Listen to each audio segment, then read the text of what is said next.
You're listening to 95.7 The Game, KGMZ FM at HD1 San Francisco. An Odyssey station. Good morning! Yeah, It's time to wake up.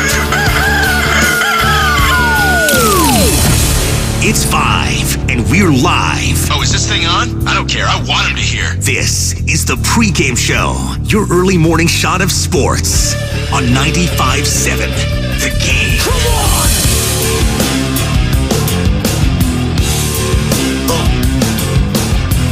Oh, yes. Welcome in. Ladies and gentlemen, boys and girls.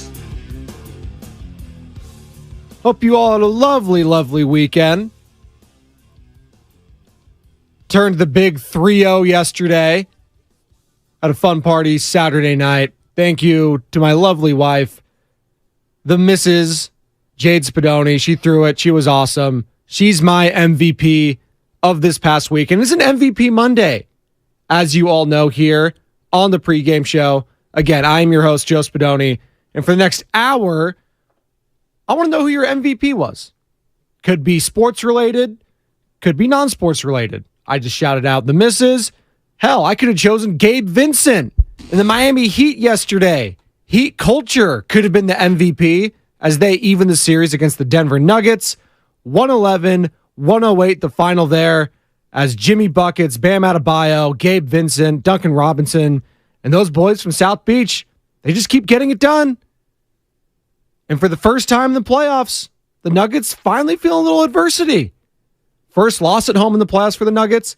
First win for Miami in Denver in 7 years, by the way. Miami hadn't won a game in Denver since 2016. And Jimmy Buckets, Bam Adebayo, Gabe Vincent, all those dudes, they get it done. And now, what do the Nuggets have for a bounce back? Because they've been the darlings all playoffs long. They've been the guys. They've been the team. They've been the best team in the regular season and thus far the best team in the playoffs. They had their way with the T-Wolves. Other than a couple Devin Booker / KD games in Phoenix, they had their way with them, smashed them by 30 to close out that series, and they swept the Lakers. Now, it's tied 1-1 in the NBA Finals, and they're heading down to that humidity in South Beach. So 888-957-9570.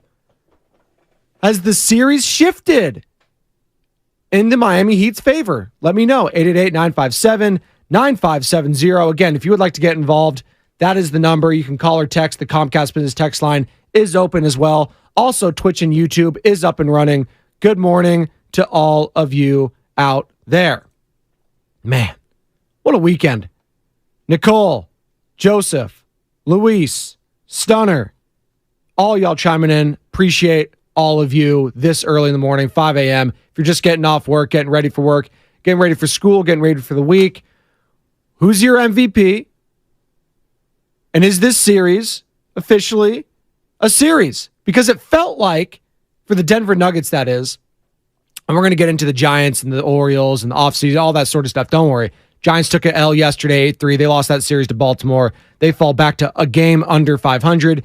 And we will be breaking all that down again. Don't worry, we'll get into that. We'll get into some 49ers talk, all that right here on the Pregame Show, 888-957-9570. But first and foremost, the biggest story is the Heat. And Jimmy Butler, Heat culture, 8 seeds, whatever. I don't think there's a tougher team I have seen in quite some time than the Miami Heat. And you know what? I'm going to stop taking the caveat off like they may not be the best team, because I've said that. They may not be the best team. You know what? I'm tossing that caveat out of there. I'm just tossing it. Because they're 3 wins away from the NBA Finals. Sooner or later, they are the best team in the NBA. Sooner or later, it's going to happen. And they're 3 wins away from doing that. And they don't care if they get the respect for the media. They don't care if they win 98-99. They don't care how they win. They just need 4 of them. And they've gotten 3. They need 3.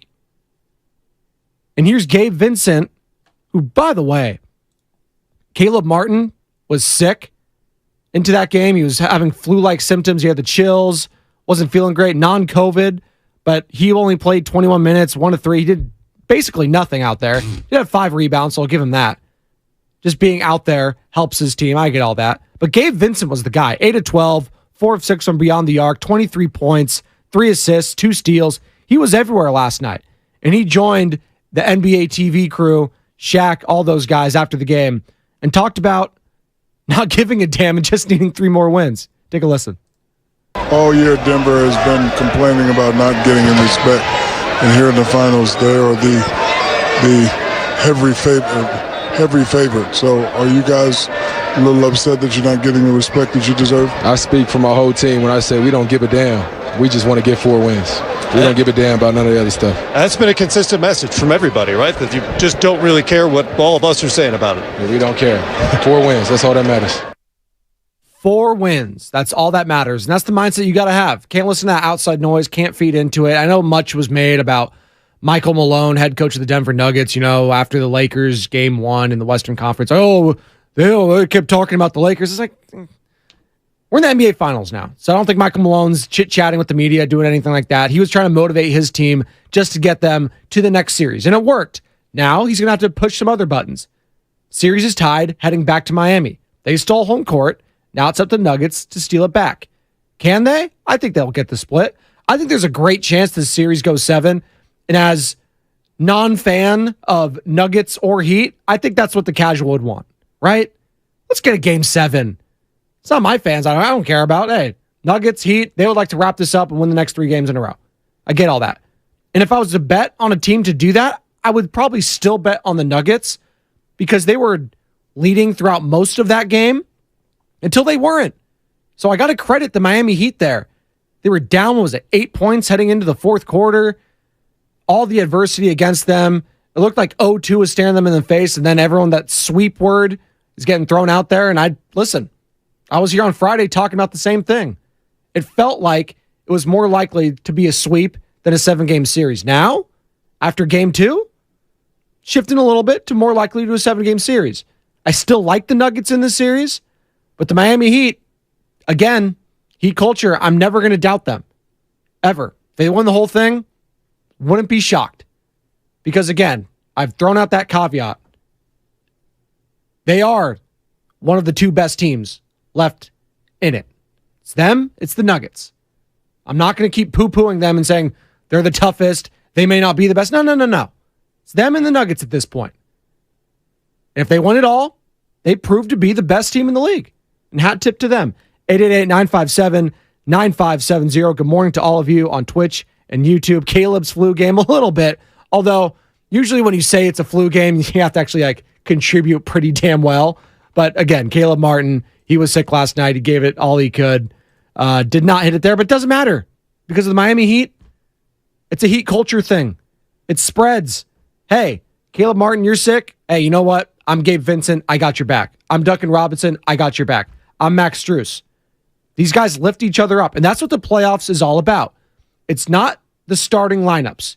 It's the others, as we just heard from Shaq there. That's what he likes to do. The others. Who's going to step up? And yesterday, it was Gabe Vincent. Game 3, hell, it could be Duncan Robinson. Duncan Robinson was clutch too yesterday. There was that little flurry they had in the fourth quarter when all of a sudden they flipped the switch. They looked like the Dubs there for a sec, where it was just all of a sudden late in the fourth, it's like, what? How did the Nuggets just get a 12-point lead? And then 9 straight for the Nuggets. And then it was just like, oh my God, are we going to overtime? Didn't happen. Jamal Murray rimmed out the shot there late. Had a good look. Just rimmed it out. Jokic, by the way. My God. This guy, even in a loss, he's unbelievable. 42 minutes played, 16 of 28, 2 of 5 from beyond the arc, 7 of 8 from the line, 41 points, 11 boards, only 4 assists. You didn't get a triple-double, Joker? Come on. Slacking. That's just how good he's been. A non-triple-double performance. We're like, yeah, we could have used a little more, Joker. Unreal. 41 points for him. Wasn't the greatest shooting night from the Denver Nuggets overall. 11 of 28. It was an improvement. Both these teams shot horribly from the three-point land in game 1. But the Miami Heat, if they're hitting their threes, they are so damn hard to beat. They are so hard to beat with that defense. 17 of 35 from beyond the arc for Miami. 11 of 28, 39% for Denver there. So if Miami's hitting their threes, chances are they're probably going to win the game. If they're not, they still can, but they're going to need some help from the other team not hitting them as well.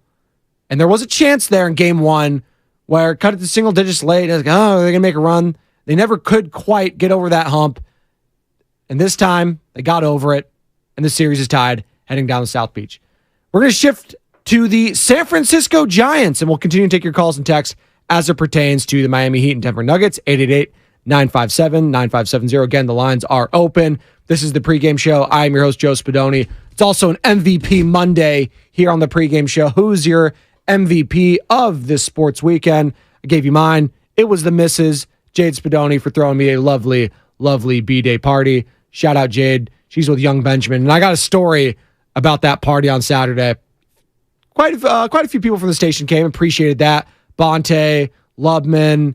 We had Lucas. We had a bunch of people there. And it was very nice. Within the first 30 minutes, though, something happened that could have normally derailed the party. It didn't. We persevered. But I'll get into that here in about, 10, 15 minutes or so. But I want to talk about the Giants. And unfortunately, we had some sad news yesterday as former Giants manager Roger Craig passed away at the age of 93. Roger Craig obviously managed the team during that 1989 World Series run. He's with the team through 1986 to 1992, and it's just very sad. He's just up there on that Mount Rushmore, you feel like, of guys that in this Bay Area that almost won it, but hell of a good manager. I think of him. I think of Bo Mel for the A's. Hell, Kyle Shanahan right now. Jim Harbaugh. Guys like that so damn close of winning it all, but couldn't. They're still in that hall of very good in the Bay Area. But Roger Craig passes the way at the age of 93. Just sad news. And that's a good life. 93 years old. I think Dibbs always says that. I'll take that. Yeah, 93. I would absolutely take that. Larry Baer and the Giants president and CEO had a statement, quote, "We have lost a legendary member of our Giants family. Roger was beloved by players, coaches, front office, staff, and fans. He was a father figure to many, and his optimism and wisdom resulted in some of the most memorable seasons in our history." So Roger Craig, again, passes away at the age of 93. As it pertains on the field, the San Francisco Giants lost to the Baltimore Orioles, losing 2 out of 3 there. They are a game under 500 at 29-30. And listen, how would you grade? If we're going to grade the Farhan Zaidi era, and this is going to be my main question this morning at 888-957-9570. What are we giving Farhan right now? And I'm going to go through some of the signings he had this offseason as it pertains to Farhan Zaidi and the San Francisco Giants, because he had a statement early on this season and this past weekend, like, hey, if we're in it, we're going to be aggressive. And he was on with Sirius XM MLB Radio, I think it was with Jim Bowden, talking about, hey, we're going to be aggressive if we're in it prior to the trade deadline. We're going to be aggressive in pursuing people. I was like, what does that mean? So there's some names out there. Is it Shohei? Is it Shane Bieber? Is it Giolito? Because it feels like pitching is the number one thing. As DeSclafani got rocked yesterday, hasn't been his best season. Sean Manaea, another guy they brought in, hasn't been his best season. Ross Stripling, we get all that.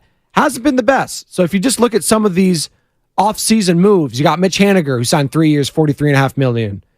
233 average, 5 home runs, 17 RBIs. Not the best. Conforto, 2 years, $36 million. Batting .250, 11 jacks, 28 RBIs. He's been pretty good. Jock Peterson, 1 year, $19.7 million, 235 average, 5 home runs, 18 RBIs. He's been hurt. Jock was great last year, was an all-star, so we'll see how that pertains the rest of the season. Blake Sable, he did this yesterday. Sable is a high drive way out into Triple's alley, and it is out of here. Sable gets the home run there as the Giants do not get shut out thanks to Blake, but he was traded with the Reds. 254, 6 home runs, 16 RBIs. He's been a great option from behind the plate with Bart's injury and now with the addition of Andrew Bailey with that lineup. He's been a great backup there. Sean Manaea, I already mentioned him. 2-3, 5.89 ERA, 1.56 WHIP. Not the best. Taylor Rogers, 3 years, $33 million. He's played in 22 games, 3.93 ERA, 1.2 whip. Then Ross Stripling, that's probably the worst one. 2 years, $25 million, 0.2, 7.24 ERA. A lot of numbers there, but I say that to say this. What grade are you giving Farhan thus far into his tenure? Not this season. What's the grade we're giving Farhan? Because I feel like a lot of people heading into this season, they wanted to give an F, they wanted to give a D+, they want to give a D, whatever. That's what they wanted to give him. And I understand it. The hatred, the vitriol, the anger, whatever word you want to use, it was palpable heading into this season after whiffing on Aaron Judge, the Carlos Correa fiasco with the injury, and overall just not getting a sexy name. You heard all the guys I listed there. Michael Conforto, Mitch Hanigan, okay. And Conforto's having a nice year. Some of these guys are having nice years. Blake Sable is having a good year. But I understand the overall theme of this team was depth and not sexy names. And listen, if you're winning, that's fine. And right now, they're only a game under 500. But the other aspect of it was for me, and I think for a lot of Giants fans, is the young guys. Don't give me a big name. At least give me some young guys to root for. And I think now you can say they have. Schmidt, Doval, Estrada, Bailey. So I'm interested to gauge how we feel here about Farhan Zaidi as we're over a third of the way of the season. 888-957-9570. What grade are we giving the tenure thus far? And it changes week to week, I feel like. They've lost two of their past series here against the Pirates, against the Orioles. Both young and exciting teams with some big names. You know, you think of Key Brian Hayes. You think of O'Neal Cruz. I know he's hurt, didn't play in that series. You think of Keller. And you think of who you just saw with the Orioles, Rutschman.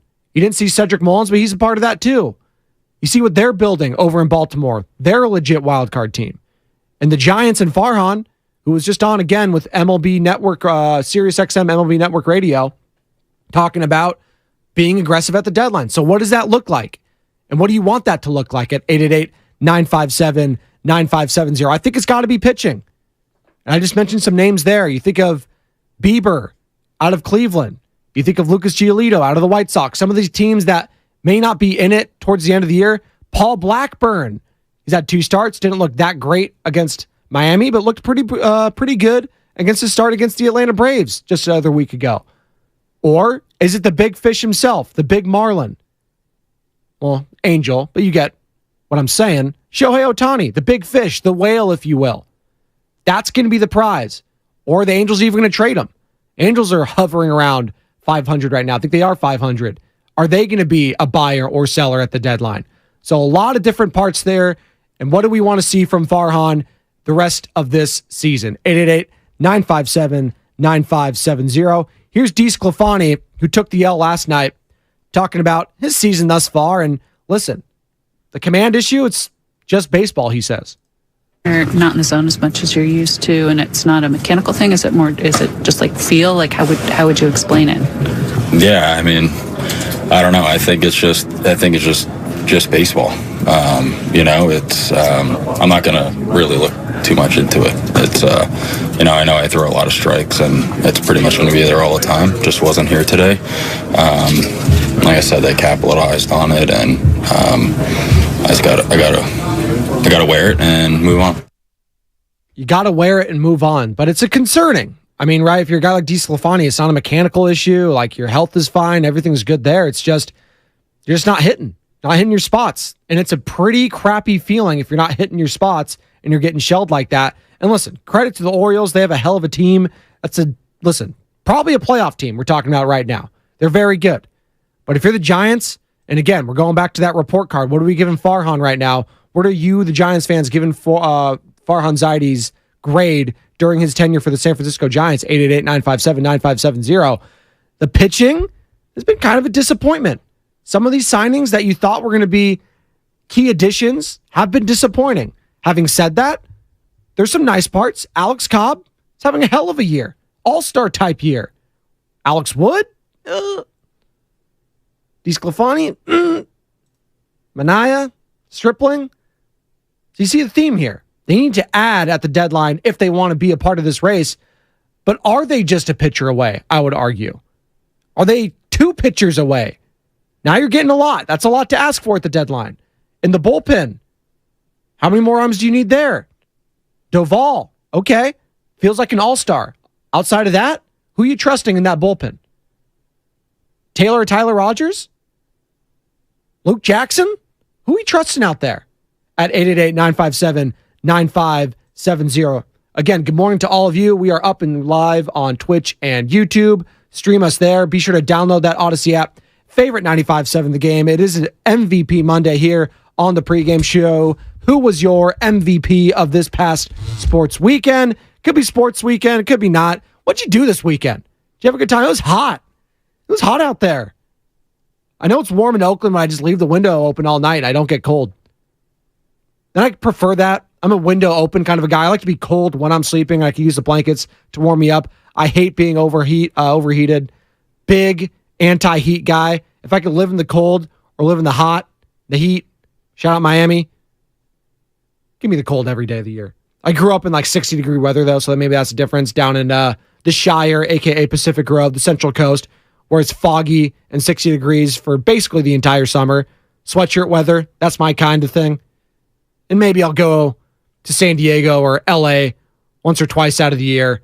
And that's enough heat for me. Like, once it hits 80, it's pretty unbearable. It's pretty unbearable. I feel like most of the Bay Area is like that too, unless obviously inland, it's a little different. But here on the coast, once it gets into the 80s, feels like 100 for us. It feels like 100. 888-957-9570. Continue to take your calls and texts as it pertains to the NBA Finals. Heat even up that series 1 game apiece against the Denver Nuggets. Game Vincent, he goes off. He goes for 23, 8 of 12 from overall, 4 of 6 from beyond the arc, and 8 of 14 for Bam Adebayo. 21 points. Jimmy Butler, 21 points, 7 of 19. Wasn't his best game, Jimmy Buckets, efficiency-wise, but man, 9 assists, 4 boards. Guy just does it all for that team. And he takes on the challenge. Listen, if you're taking on Jokic, and I heard Draymond Green on his podcast, and by the way, Draymond Green on his podcast, you know who he's talking to? Steve Kerr. I guess they're breaking down game 2 of the NBA Finals, talking about this past season, so that is going to be fascinating. We'll be sure to get all that audio when it's out. But Draymond was talking about Jimmy Butler, having to just do enough when he's on Joker. And obviously, Nikola Jokic shot 41 yesterday, so not a lot you could do there, but just making it hard on him. Sometimes just wearing him down. The assist numbers were down, and that was a big difference. Listen, the guy's had 9 triple-doubles this entire playoff run. He's broken Wilt Chamberlain's record. So limiting what he can do to help his teammates is a huge, huge deal. And I think it gets lost when you see just the point total overall. It's like, oh, well, he did his job. No, credit the Heat there. They limited the assist numbers for him, and that limits what Aaron Gordon can do, what Jamal Murray can do, what Kentavious Caldwell-Pope can do. You just look at some of these guys. Michael Porter Jr., did he even play yesterday? 5 points? You kidding me? 2 of 8? Like, that's what you got to do. And Porter shot wasn't there in game 1 either, but he was attacking the glass, getting those second chance opportunities. Wasn't there last night. You saw a great defensive effort from Miami, and not like you don't see that every single night, but especially when it came to the assists and it came to the glass. Like, that was a great, great effort overall. They still lost the battle there, but not nearly as much as they lost in game 1. 31 overall rebounds for the Miami Heat, 38 for the Denver Nuggets. But again, it's the second chance points opportunities that's going to get them. And it was just 8 to 9. And that's a big discrepancy there when you're talking about a big team and a big unit with the Aaron Gordon, with the Porter Juniors, with the Nikola Jokic's. It's a big team. And again, as you've heard from Bobby Fitz here on the station, where are you at, Bobby? There we are. Size matters. Thank you. It does. It still does in the NBA. We like to think it doesn't because of the center position. But when it comes to second chance points, you saw it with Kevon Looney and the Warriors all season long. How many times did it feel like the Warriors shouldn't be in a game? Then you look at Kevon Looney, and the guy's got 8 or 9 offensive rebounds and all the second chance points you've gotten off of it. It's a big freaking deal. So when I see the discrepancy on the offensive boards that I saw last night, and I see the assist numbers down for Nikola Jokic, The Miami plan's working. Wear and tear on that guy and see what you got and everyone else. And everyone else, the others, the Aaron Gordons, they didn't combine for a lot. You need Jamal Murray to be the Robin to the Batman last night. And 7-15, 3 of 8 from beyond the arc, wasn't going to get it done. Now, the assist numbers for him were up. He saw that Jokic wasn't doing much on that part, and he stepped it up there. But what the Nuggets and Michael Malone needed from him last night was scoring. And they had a chance late to tie it up, going to get it done, and the series is tied heading to South Beach. 888-957-9570 is the number. Continue to take your calls and text as it pertains to the NBA Finals, talking Giants. What is your report card thus far for the Farhan Zaidi era? Can you take that? I'll give you my grade for him on the other side. Again, we are streaming live on Twitch and YouTube every single day, Monday through Friday, right here on 95.7 The Game. So go ahead and search 95.7 The Game there. Like, subscribe, all that. And also be sure to download the Odyssey app. Favorite 95.7 The Game for all of your Golden State Warriors, San Francisco Giants, San Francisco 49ers coverage, all right there on the Odyssey app. We're going to take a quick break here. Come on back. More Giants, more NBA Finals, more everything on an MVP Monday right here on the pregame show. Joe Spadoni, 95.7 The Game. Let's face it, talking about life insurance is never easy. But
with Sam Lubman and Joe Shasky behind the scenes there. They're the voices of Garlic Fries and Baseball Guys, by the way. Shout out. They're crushing it. Download that Odyssey app. Find it there. Also, find us live on Twitch and YouTube streaming there. You can find that podcast there for all your San Francisco Giants talk. Again, Garlic Fries and Baseball Guys. Joe Shasky will join me here in the next segment for the crossover. We're just talking about Giants, talking about the weekend that was, and Joe was like, listen, that Heat team, and he'll talk about it next segment with me, a Heat team reminded me of a certain Giants team that we saw win a championship. And I was like, I'm not going to say which one. I'll tease it. Let Joe have his glory there. But it got me a little thinking there. Comparing this Heat team that evened up the series against the Denver Nuggets last night in Denver. Again, Miami winning 111-108, evening up that series, heading down to Miami now. And that was the Heat's first win in Denver in 7 years. It's pretty wild. And I know it's the East, so they only play each other two. They only play one at home, 1-1. So I get all that. But 7 years, picked a pretty damn good time to finally break that streak and get a dub up in Denver to even this series up. And man, who does this Miami Heat team remind you of? Because Jimmy Butler's a Hall of Famer. You gotta look at Adebayo numbers. Is like how many times has he been an All-Star? I don't think he's a Hall of Famer at this point. It's pretty much just Jimmy buckets, and that's it. And now you have a Hall of Fame head coach, so I'll give Spoelstra that. Haslam, he's okay. He's a compiler. He's not going to be a Hall of Famer. He's Miami Heat Hall of Fame. But other than that, like, I cannot think, and especially in a sport, that's why it's so crazy. The NBA, more than any other sport in this country, and hell in the world, it's about the stars. Always has been, always will be. And that's why most people, and I still think the majority of people are still picking the Nuggets to win the series because of that. You look over on the other side, Jokic, future Hall of Famer, right? Now, I could start going through that lineup. There's probably not another one. Maybe the best chance is Jamal Murray because he's so freaking young. If he keeps having this career path that he's on, maybe eventually he will get to that point.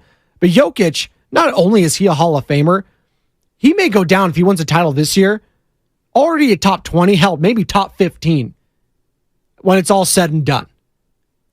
He's going to toss his hat in the ring of greatest centers to ever play this game. You heard it from KD when they got knocked out in the semis. He's going to be one of the greatest centers this game has ever seen, if he's not already.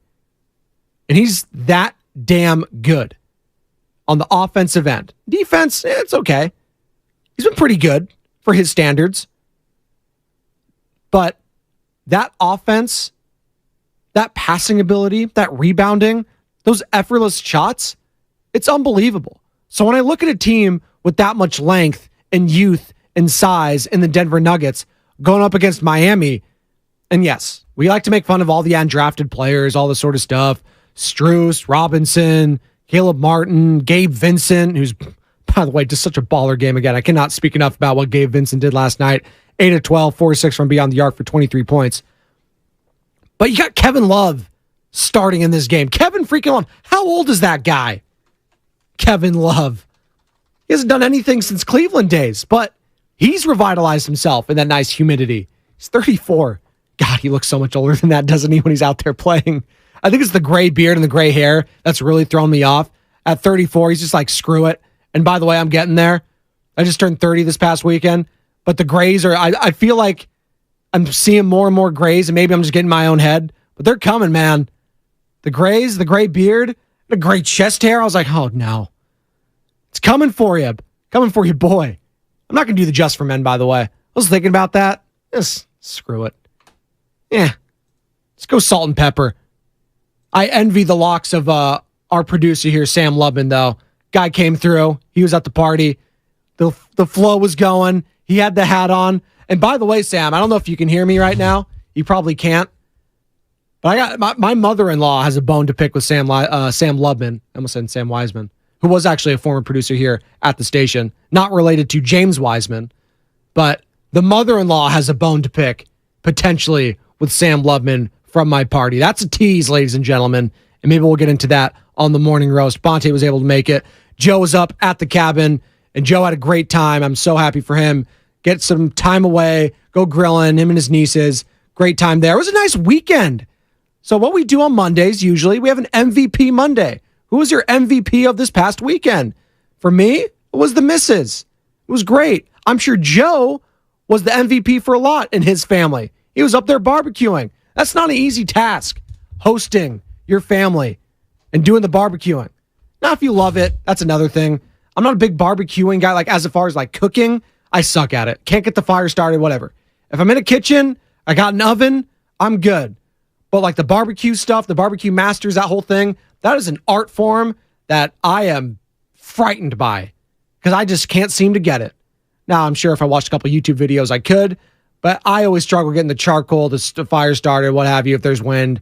I'm just not good at it. I was more of a George Foreman grill guy growing up. Yeah, just plug that bad boy in, toss some steaks on there, and we're good. Now, I've been able to watch Gordon Ramsay. Been able to watch, who was it? Anthony Bourdain, RIP, but all the videos on there. Big Andrew Zimmern guy, Bizarre Foods. Shout out Travel Channel, by the way. The 1-2 combo of Bourdain and Zimmern growing up. Oh, chef's kiss. Now we're talking food. But those were my go-to. No Reservations and Bizarre Foods. Ultimate tandem and reality TV show history. 888-957-9570. If you're with me on barbecuing and how difficult it actually is. I think our boy Tommy Call here, former producer here at the station, was doing some pitmaster competitions. And that stuff gets a little serious. Those guys are serious about their brisket now, their rubs and their ribs, all that sort of stuff. I'm just serious about eating it. Say that. On the YouTube chat, good morning to all of you. Yes, I'm talking about food because I love it. No shrimp on the Barbie for you, Kate Taylor. Kate Taylor, obviously from Australia, mate. Good eye. Appreciate you. What is it, 10 o'clock over there, Kate? What are you doing listening to me still? I know. The joke is that I always like to say is either you wake up with me or I'm putting you to sleep. It's one or the other. But you know what? I welcome everyone here on the pregame show because we're the working man's show. We're the appetizer. Going back to food. We're the sliders. We'll get the job done. Hey, listen. We're not going to hit 300, 350. But you know what? We're going to hit a solid 235, 240. We got your chips and salsa. We got your chips and guac. And occasionally, we'll have some steak and eggs here. We'll have a T-bone. Occasionally. Maybe once a week, maybe twice a week. But you know what you're getting. And it's going to be a good helping here on the pregame show. We got one more segment here for you coming up here with the crossover. Continue to take your calls and texts. Farhan Zaidi, what grade you giving him? We're going to get Shasky's. You're going to get mine on the other side. What grade are you giving Farhan Zaidi during his Giants tenure? We're going to talk about that. Heat, Nuggets, series is tied. Who do you still like in the series? Is it the Nuggets? Is it the Heat now? They are heading back to South Beach. We'll continue to take your calls and texts on that. And your MVP. Who was your MVP of this past weekend? Could be personal, could be sports. Was it Gabe Vincent? Was it Adley Rutschman? Was it not Anthony DeSclafani? You could do LVP. That's fine. I like an LVP, least valuable player. All that right here, pregame show, crossover, other side, 95.7 The Game. Ever since we got Xfinity Mobile, the whole family now has the fastest mobile service. My little brother has no idea how lucky he is. Back in my day, we didn't have it nearly as good. Oh yeah? Back in my day, you couldn't even stream outside the house. I don't like to think about it. Please, back in my day, we had phones with cords, and they were mounted to a wall. Forget phones. Back in my day, we wrote letters. Remember, Herman? Oh, I remember. Vintage texting. Cool. Switch to Xfinity Mobile.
yeah. Joe Shasky joining me for the crossover. It's going to be a good time. It's a Monday, but you know what? I don't hate Mondays. I used to hate Mondays when I was a kid. Used to hate them. But now, Tuesday has gotten my vitriol. Tuesday's the worst day out of the week. Not mad at that answer. Not mad at that one because in sports it's fun. It's like I get to react to everything that happened this past weekend. I get to talk about my personal life that no one cares about, but you're going to hear about it anyways. But Mondays just feels like I get to connect with everyone at the station. It's nice. How was your weekend, Joe? It was great. Nice. Did a little Russian River jaunt. That was nice, huh? Yeah, it was nice and toasty this weekend. It was hot. It was gorgeous. Didn't realize that when we were going up to the river, I'd signed myself up for assembling Amazon patio furniture for 7 hours. Yikes. And what's crazy about these... I don't think I've ordered furniture from Amazon. How'd that go? Excellent. Okay. The furniture is excellent. And it's way less expensive than like a Wayfair or something like that. But again, it's all generic-y. You know what I mean? A lot of the stuff. But whatever, dude. It's outdoor patio furniture. Yeah. But they have like the little torque wrench, and you got to like assemble everything. But it all has to be done by hand because if you use a drill, you're gonna mess it up, and it's gonna mess the metal up. The threading's gonna get messed up, and then you got to and then it's a whole big thing. Yeah. So I had to do it by hand, and my back, because you're leaning down. Oh, totally. You got to get in all the angles and everything. Oh my God! So God bless all you people that are actually building things efficiently and doing it for work. You guys are doing the Lord's work. People like to complain about building furniture, as Joe Shasky is joining me now for the Well, the first hour is not a problem. It's not. Well, no, I don't mind. If I have directions, I'm actually pretty damn good at building stuff. It's like Legos. Yeah, stuff like that. It's one, and you mentioned it. If drills start getting involved and stuff like that, I was like, I'm out on that. I prefer a drill. I know. See, you do. If I have the little hand wrench stuff, I was like, okay, this is my wheelhouse. It's all in this little packet. Yeah. I'm good. Yeah. Like I had to build a baby crib. That was very easy. Like there's certain things that I don't find. The stressful part is building, or not building, but putting in like a car seat. Oh yeah. Bane of my existence. Still can't, half the time, if I have to switch it from one car to the other, I think we're going to look into getting a new car here. I was like, oh, good luck with that. Yeah, good luck. Exactly. It's like, it's just, it my kills brother me. just got a new car. Oh, did he? What did he get? Well, he's got the 3 now coming because the third one's coming in, I don't know. Oh, congratulations. Nice. Yeah, less than a month. Boy, girl, do we know? Surprise? 3 under 3 boys. Oh, wow. Yeah. Oh, boy. He's the one racking up all the boys. Oh, my goodness. But 3 under 3. So I God think they bless your bought mother. A Honda. My buddy Rocco has almost the exact same car. They love it. So, yeah. But it's like a Honda van or whatever. I think we're looking at, what is it? A Toyota. It's like one of those hybrid ones, like Highlander. I'm not sure. It's one of those hybrid ones. Are you going to go full? So you're going to go hybrid, not full electric? No, not full electric. But the hybrid ones are great just for cost efficient. We're in a Jeep right now. For It's just the gas mileage isn't the best. We need a bigger, more space. I love Jeeps. And then I did when I went looking for cars, I don't know, 6, 7, 8 years ago. And they were like, oh, they do tip over. Oh, they do gas guzzle. I was like, damn, why did I like Jeeps so much? Well, I've never tipped over one, but also not going off-roading. What do you have, a Wrangler? We have a Jeep Liberty. Oh, Liberty. Yeah, 2012. They're solid. They're solid. Liberty. Anyways, as we get back to sports, Joe, we have an NBA Finals finally. Incredible. I was getting a little nervous there, right? The Miami Heat get up big first quarter, and then it's like they let it go, and I was like, okay, now the Nuggets are going to roll. They're going to go up by 20, and then it's going to be night-night heading down to Miami. But 8-point lead, first time, by the way, the Nuggets have lost at home in these playoffs. First time the Heat have beaten the Nuggets in Denver in over 7 years. That's crazy. And Nikola Jokic, what a scrub. Can't even get a triple-double. Only drops 40 points. Come on, choke artist. Or joke artist, am I right? But the Miami Heat, Joe, somehow, some way, have split this series and now heading down to South Beach. They got a shot. Yeah. You were referencing Caleb Martin not feeling too well. There were rumblings out of Miami that was intentional. I don't know. Everything's always like a conspiracy intentionally theory. Getting sick? Well, that he was intentionally telling everyone that way they could start or play Kevin Love more. And whatever. I mean, what's interesting is Kevin Max Love Strus looks 50 years old, by the way. Max Strus doesn't even play in really at all in the fourth quarter. Duncan Robinson's going off. Are you kidding me? Duncan Robinson looked terrible at times this postseason. He's looked great at times this postseason. Kyle Lowry hitting big buckets down the stretch. Their zone defense, they went zone against the Warriors. I don't know if you remember that game.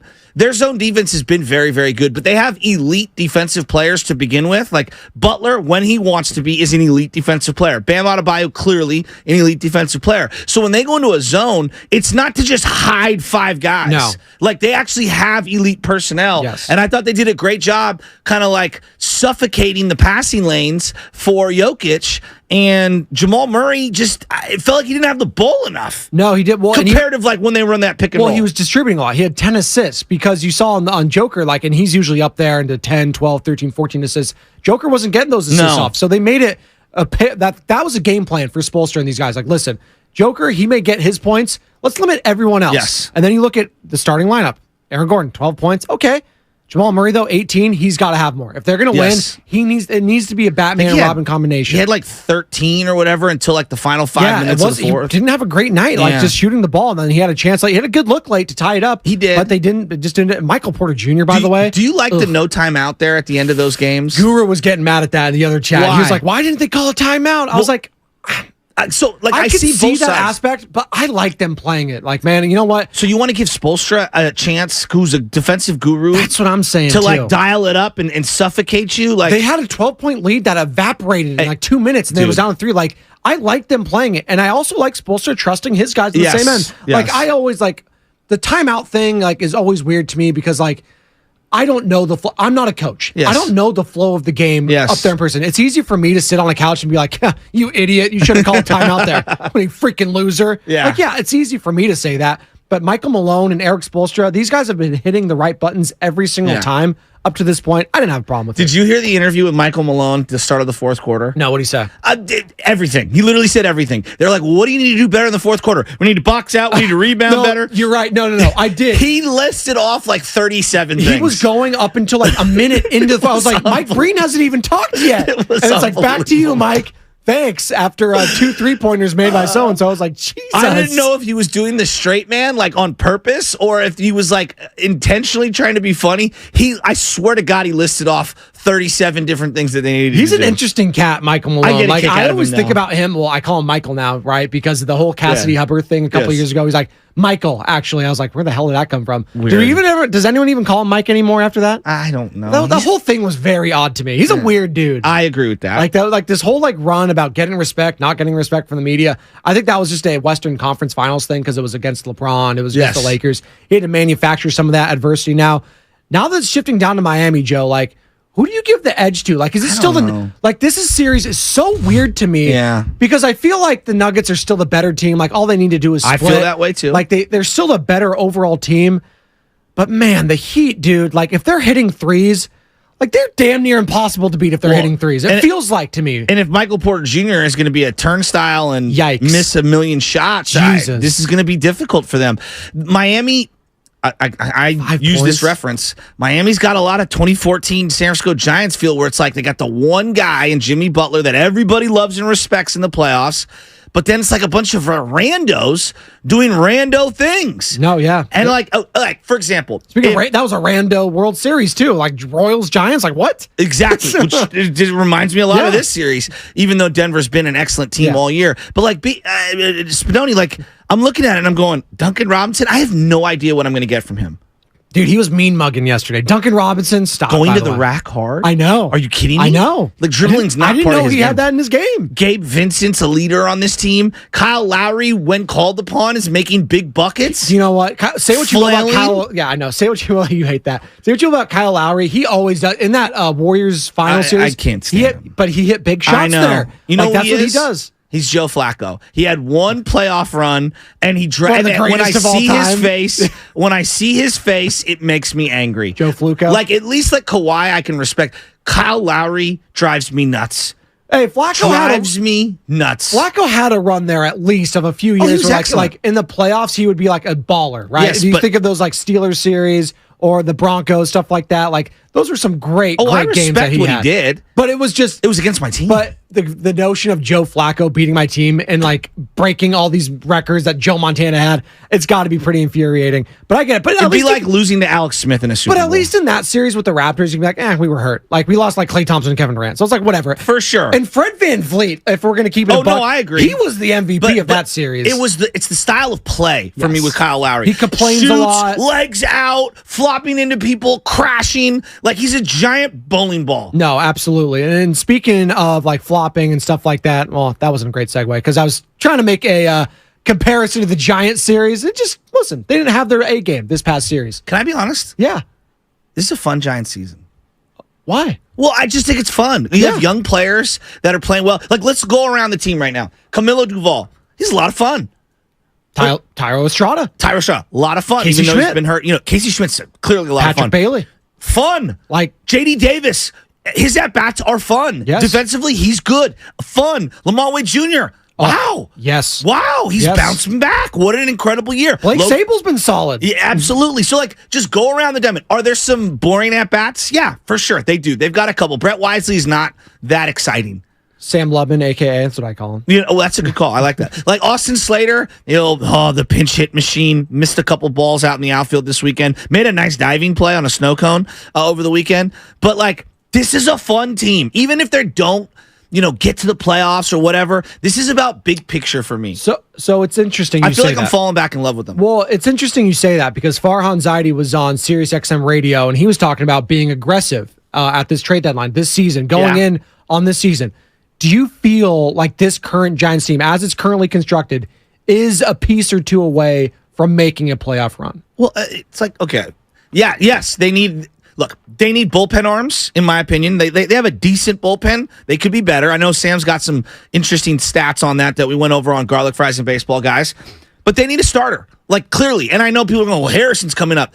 Harrison is a rookie. So, even if I slot him in, to me, low pressure for him. 4th, 5th starter. Maybe I go every 6 games, down the stretch. Whatever you acquire or look to acquire for this year, to me, needs to be team control moving forward. So, for example, Lucas Giolito is available. At least that's what people think from the White Sox. White Sox he's going to be. He should be available. He's going to be a free agent at the end of this year. So, back channel this bad boy. Find out if he wants to sign a 2 or 3 year deal. You know what I mean? After this year, and see if you can keep a guy like him on the roster. That's what I'm looking for. Somebody who's either under team control or somebody that you can get into the system and give him a little taste of what we've got going here. And the Giants have major success with White Sox guys who, to me, are scratching the surface on how good they could be. And he's an innings eater. He's 175 every full season. That's what that guy gives you. Absolutely. And there's another guy I brought up to you earlier, Shane Bieber. So he has a 3.22 ERA. Good ERA. He's been solid. 12 games started, 53 strikeouts, 1.29 whip. So he's been solid. 1.2. Is he under team control for one more year? He's got one more year of ARB next season. So that's an interesting name for me. Yeah, I like that. Shane Bieber. He's only 20. I like that. He's 28. Give him perfect. That's perfect date for Farhan because we've known this about Farhan. He's not given the 5-year contracts for that. He's not given the Carlos Rodon deals. You're going to get 3 years, maybe 4 if you're legit for a starter. And I think that's what most teams are going to start doing moving forward outside of, the Yankees, the Dodgers, stuff like that. Well, and I think that's where, as they approach the deadline, and we're a couple months away, but as you approach, it's as long as you're not sacrificing your long-term health of the farm, I'm fine with whatever you want to do. I really am, for the most part. This is a good position to be in, and this is all about building for the future. No, absolutely. And I'm talking about building for the future. Morning Roast, that's in our future. That's coming up next. Nice. Ponte Hill, Joe Shasky, 95.7 The Game. You're listening to 95.7 The Game, KGMZ FM at HD1 San Francisco. An Odyssey station. Mom, Dad, Sis? Here we go again. Why are you in a suit?